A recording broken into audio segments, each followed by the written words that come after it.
Selamat datang kembali di channel YouTube Kisah Para Leluhur Nusantara. Pada kesempatan ini kami hendak memberitakan tentang Alap-alap Laut Kidul karya Hoping Hu bagian 28e.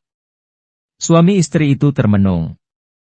Mereka merasa tidak pernah bermusuhan dengan Datuk Banten itu, bahkan mendengarnya pun baru sekarang.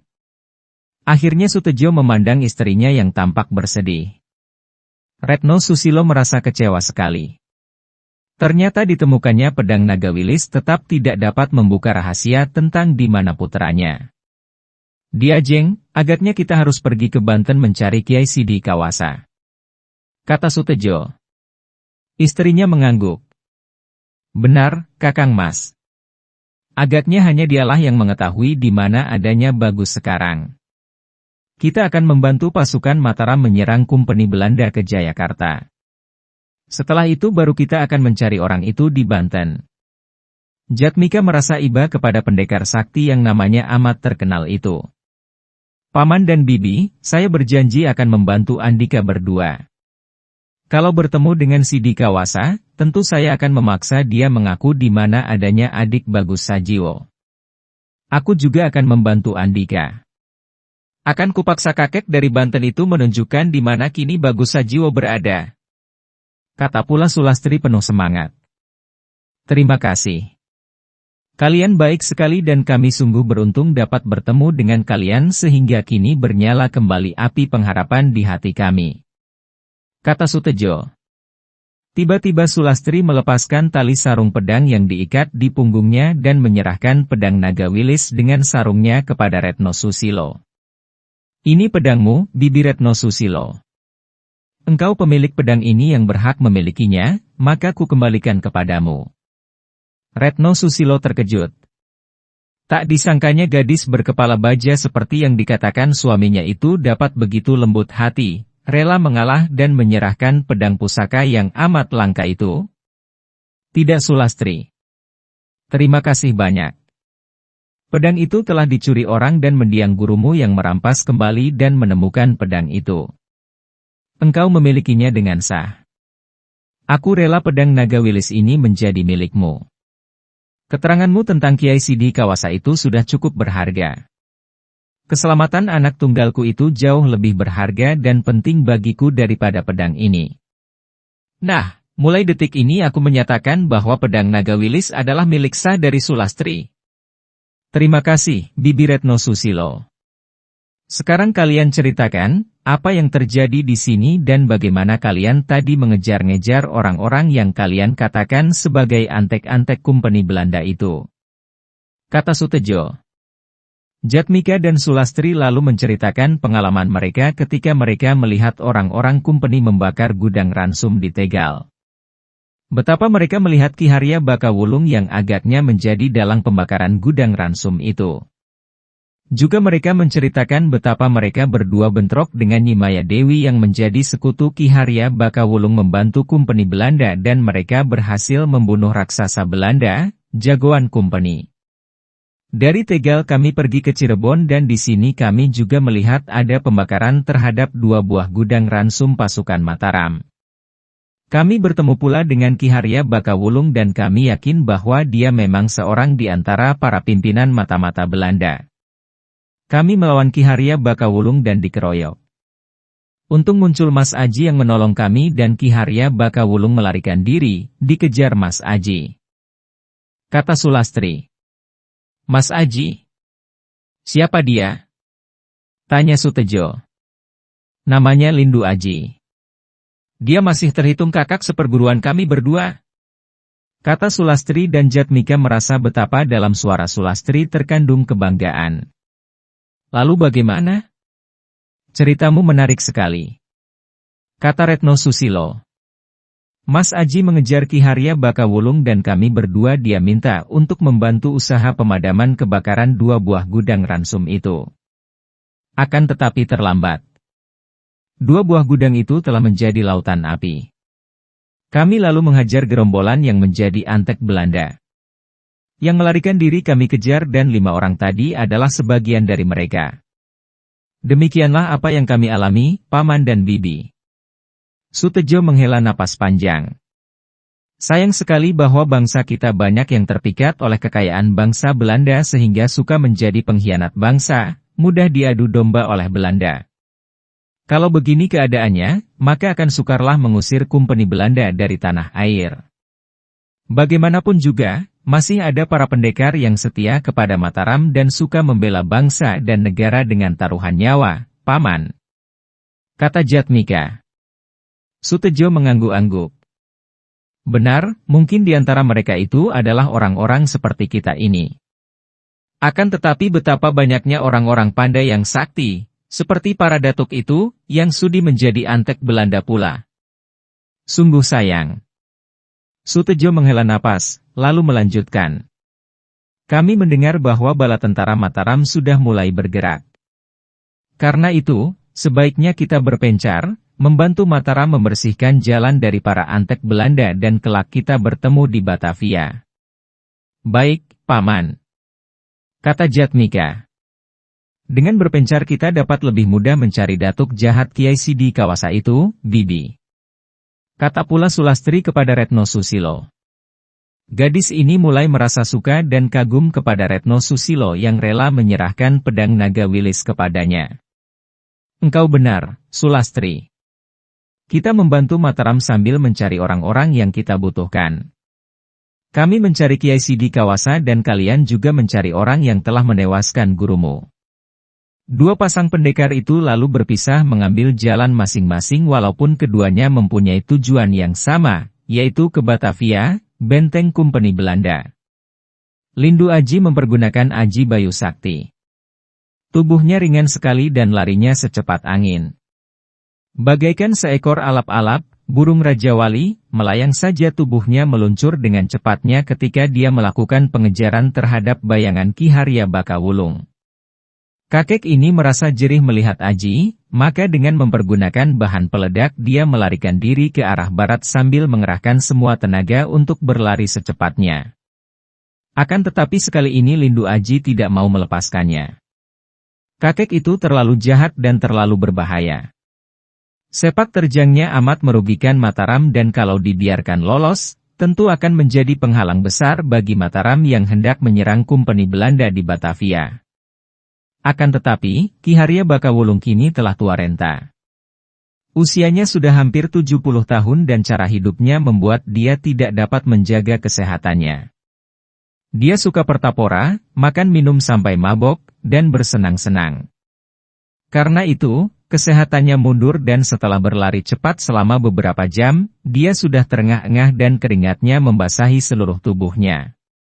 Larinya menjadi semakin lambat dan ketika dia tiba di jalan pendakian bukit, tiba-tiba sesosok bayangan berkelebat dan tahu-tahu Lindu Aji telah melewatinya dan membalik, berdiri sambil bertolak pinggang menghadapinya. Terpaksa Ki Haria Bakawulung berhenti melangkah dan dia berdiri terengah-engah mengatur pernapasan. Biarpun hatinya merasa gentar menghadapi pemuda yang sakti mandraguna ini, namun Ki Haria Bakawulung yang merasa dirinya sebagai datuk terbesar di Madura dan sudah terlanjur menganggap diri sendiri yang paling hebat, memperlihatkan sikapnya yang angkuh.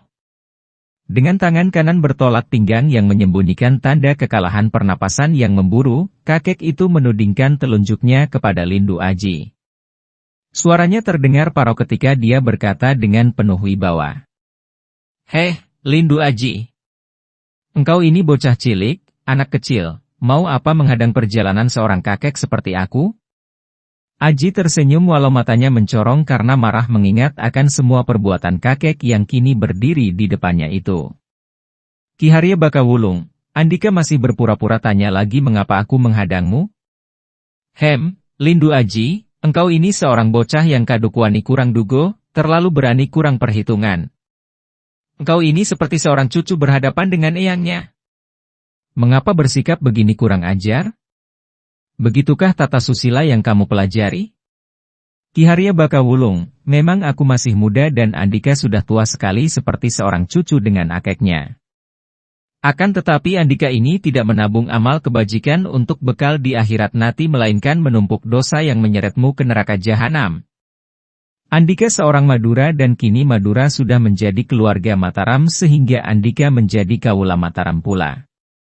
Akan tetapi, dengan tak tahu malu Andika mengkhianati bangsa dan negara, mau menjadi anjing penjilat sepatu Belanda. Andika memimpin antek-antek Belanda yang lain untuk membakari gudang-gudang ransu Mataram. Dosamu bertumpuk-tumpuk dan manusia macam Andika ini kalau dibiarkan hidup hanya akan menyengsarakan bangsa sendiri. Babo-babo, bocah kemarin sore berani memberi wejangan kepada ayahnya. Ketahuilah, bocah, aku menentang Mataram bukan untuk membantu Belanda. Hanya kebetulan saja karena Belanda memusuhi Mataram maka kami bekerja sama. Aku memang membenci Mataram. Mula-mula Mataram banyak membunuh para sahabatku ketika pasukan Mataram menyerbu ke daerah-daerah di Jawa Timur. Kemudian Mataram juga menundukkan seluruh Madura. Setelah itu menundukkan pula Surabaya dan Giri. Aku selalu menentang Mataram. Lebih celaka lagi, putra tunggalku si Dibiasakti juga tewas ketika Mataram menyerbu Madura. Dendamku tumpuk undung, bertumpuk-tumpuk. Maka pemusuhan antara Belanda dan Mataram ini membuka kesempatan kepadaku untuk membalas dendam. Itu sudah adil. Para pecinta dan para subscriber YouTube Kisah Para Leluhur Nusantara. Alap-alap Laut Kidul karya Hoping Hu bagian 28F. Ki Haria Bakawulung. Andika terlalu mementingkan urusan pribadi. Apa artinya persoalan pribadi? Apa artinya persoalan pribadi kalau dibandingkan dengan persoalan mengenai bangsa dan negara? Ketahuilah, Kanjeng Gusti Sultan Agung menundukkan semua daerah itu justru untuk menggalang persatuan, untuk mempersatukan semua kekuatan di Nusantara untuk bangkit melawan Kompeni Belanda yang merupakan ancaman besar bagi nusa dan bangsa.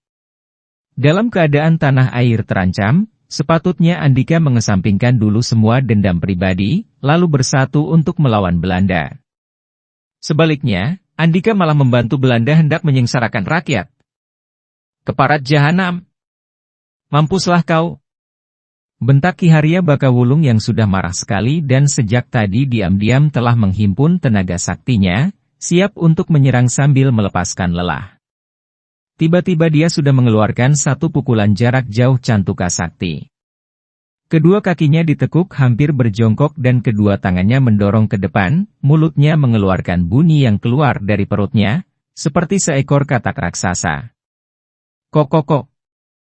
Dari kedua telapak tangan yang didorongkan itu menyambar hawa pukulan yang dahsyat sekali ke arah Aji. Namun Lindu Aji sudah mengenal pukulan yang dahsyat ini. Dengan gerakan rinagan dari Aji Bayu Sakti, tubuh pemuda itu sudah berkelebat, mengelak dengan loncatan kilat ke kiri, sejauh 4 meter. Wus! Kraak! Bruk! Hawa pukulan dahsyat yang luput mengenai tubuh Aji itu menghantam sebatang pohon jati yang berada di belakang di mana Aji tadi berdiri dan pohon sebesar tubuh orang itu pun patah dan tumbang. Ki Haria Bakawulung menjadi semakin marah dan penasaran. Dalam kemarahannya itu, dia menjadi nekat dan lupa bahwa dia menghadapi seorang pemuda yang benar-benar merupakan lawan tangguh. Apalagi pada saat itu, persediaan bahan peledak yang dia dapatkan dari Belanda telah habis sehingga dia tidak dapat menggunakan bahan peledak itu untuk melarikan diri. 3 kali dia menyerang dengan Aji Cantuka Sakti, akan tetapi pemuda itu selalu dapat mengelak dengan cepat sekali sehingga semua pukulannya hanya menumbangkan pohon. Padahal, penggunaan Aji Cantuka Sakti itu membutuhkan tenaga sakti yang besar. Ki Haria Bakawulung yang sudah tua itu mulai lelah dan dia khawatir kalau kehabisan tenaga apabila dia terus-menerus menyerang dengan Aji itu. Kakek itu kini berdiri tegak, mulutnya berkemak-kemik membaca mantra, kedua telapak tangannya digosok-gosok perlahan dengan gerakan memutar dan perlahan-lahan dari pergeseran 2 buah telapak tangan itu mengepul asap hitam. Aji melihat ini dan dia pun sudah siap siaga menghadapi Aji Pamungkas yang amat berbahaya itu. Dia pun mengerahkan tenaga sakti, bukan tenaga sakti yang mengandung daya serang dari Aji Surya Chandra, melainkan tenaga sakti yang disebut Aji Tirta Bantala, yang mengandung kekuatan gaib menyerap dan menghisap seperti yang terkandung dalam air dan tanah. Aji ini pada dasarnya merupakan penyerahan total terhadap kekuasaan Gusti Allah yang terdapat pada air dan tanah, yang dapat menerima apa saja tanpa terluka, memberi daya hidup kepada segala sesuatu, juga dapat menyerap segala macam kekerasan dan kekuatan tanpa menyerang, selalu menang tanpa menggunakan kekerasan. Aji Kuku Selangking. Ag. Ki Haria Bakawulung mendorongkan kedua telapak tangannya dan asap hitam tebal menyambar ke arah Lindu Aji. Aji berdiri tegak, kedua lengannya bersedakap, kedua matanya terpejam. Dia seolah menyerah dan menerima saja serangan asap hitam bergulung-gulung itu. Asap hitam menyelimuti dirinya, akan tetapi hanya menggerakkan rambut dan pakaiannya saja dan lewat seakan tidak berpengaruh sedikit pun. Padahal biasanya Aji itu dapat menghanguskan tubuh lawan. Melihat serangan Aji Kuku Selangking itu lewat saja dan sama sekali tidak mempengaruhi lawannya, Ki Haria Bakawulung terkejut dan menjadi semakin penasaran. Dia menghunus senjatanya, sebatang keris besar panjang berluk 9. Hagah! Dia menggereng lalu melompat ke depan, menyerang dengan kerisnya, ditusukkan ke arah perut Aji yang masih berdiri bersedakap. Akan tetapi ketika ujung keris sudah mendekati tubuh Aji, pemuda itu mencelat dengan amat gesitnya, mengelak dan bersilat dengan ilmu silat wanara sakti yang sudah bercampur dengan gerakan-gerakan yang ditirunya dari perkelahian antara alap-alap dan ular. Dengan gesit bagaikan seekor kera sakti dia dapat menghindarkan semua serangan keris. Kemudian dengan sambaran seperti seekor burung alap-alap, dia membalas serangan itu dengan keris Kiai Nagawelang di tangannya. Perkelahian antara dua orang dengan menggunakan keris ini berlangsung seru bukan main, bayangan mereka berkelebatan sehingga sukar dapat diikuti mata biasa.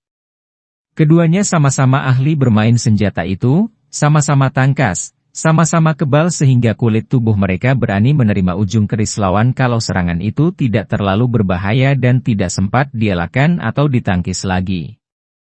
Akan tetapi kembali hukum alam menentukan. Usia tua membuat Ki Haria Bakawulung berkurang daya tahannya, juga napasnya tidak sekuat dulu.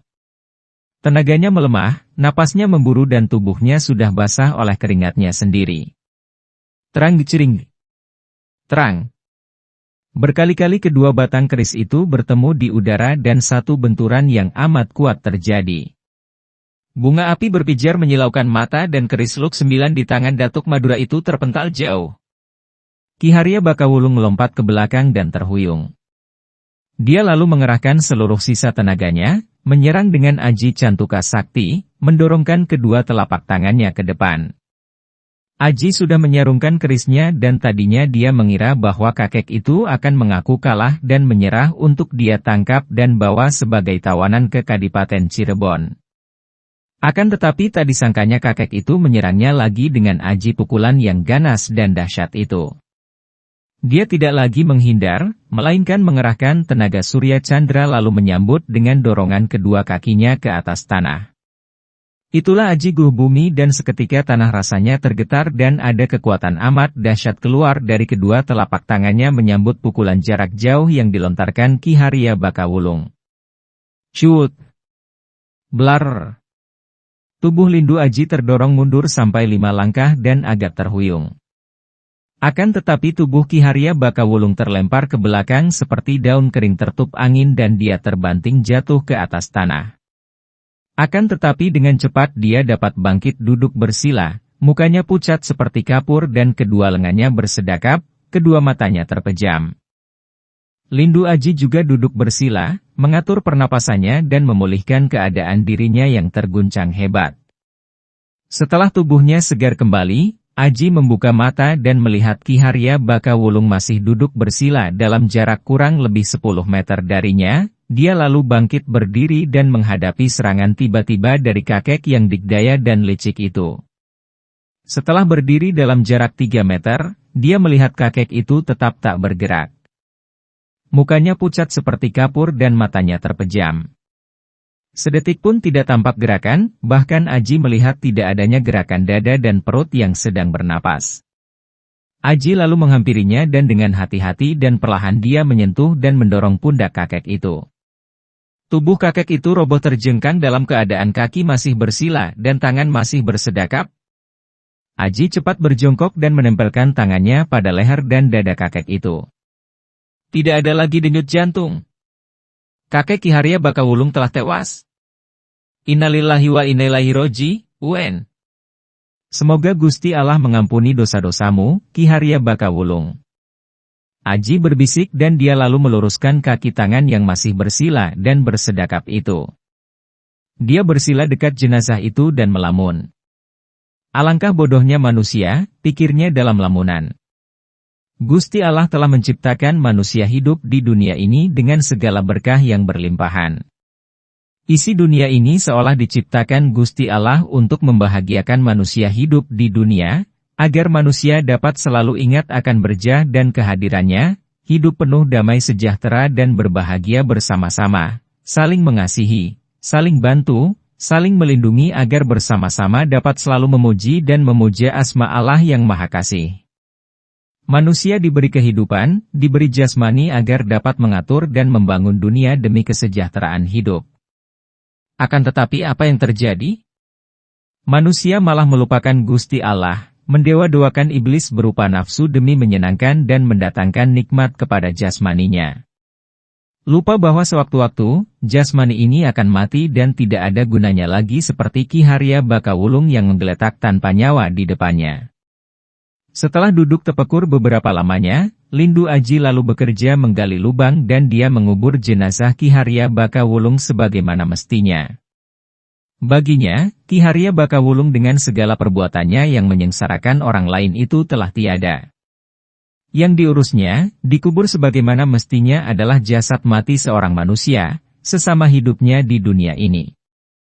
Setelah mengubur jenazah itu baik-baik, dia lalu mengangkat sebuah batu besar dan ditaruh di depan makam sebagai pengganti nisan atau tanda bahwa di tempat itu terletak kuburan jenazah Ki Haria Bakawulung. Para pecinta dan para subscriber YouTube Kisah Para Leluhur Nusantara, kiranya cukup sekian dulu, silahkan ikuti kisah alap-alap Laut Kidul bagian selanjutnya di waktu dan jam yang sama, dengan cara klik subscribe dan juga loncengnya, agar Anda selalu mendapatkan notifikasi jika channel YouTube ini mengupload video kisah terbaru.